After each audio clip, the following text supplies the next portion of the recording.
Torah for the first time in our family in 100 years. And we're trying to pass that on for a couple reasons. The number one reason is that it's a commandment. Hear, O Israel, the Lord your God, the Lord is one. Love the Lord your God with all your heart, your soul, and your strength. And this you shall teach to your children, and you shall speak about it when you go out, and you come in, when you get up and you lay down. And you shall bind it to your forehead and to your heart. Right? This is the commandment that we're passing on to our children. But there's another thing too. In adoption, we get the blessing of a new family. And all of the things that that family has, good and bad. Right? But it's important that we don't lose the blessings that we had from our family of origin. Because that also contains blessings. And oftentimes in situations where there's adoption, the adopted child loses all of those things from their family of origin. Culture, language, anything like that.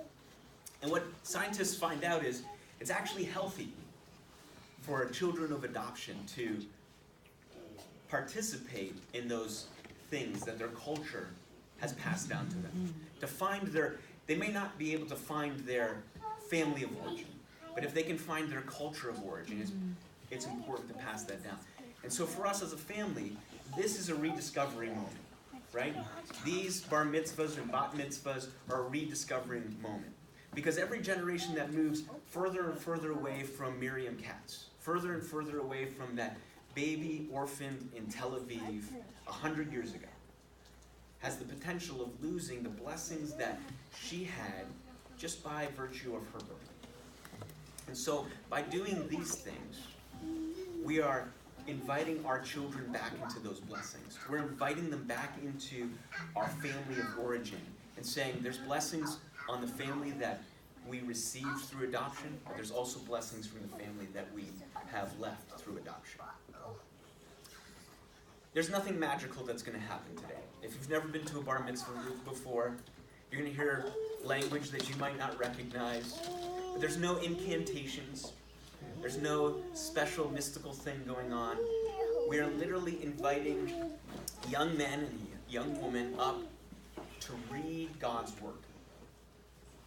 Now, I recognize that many people in here this morning might not understand Hebrew. And even if you did, you might understand one dialect of Hebrew and there's other dialects of Hebrew. So what we're doing this morning is, for each reader that is coming up, their parent or a family member is going to come up and read the passage that they're reading in English for the benefit of you. Because it's not benefit if we just read the scripture in Hebrew and none of you understand what we're doing, right? So we can all participate. That's what we're going to do. So there's going to be a play back and forth between the candidates reading and their parents reading in English for you. By way of, if you've never done a bar mitzvah before, it's really difficult.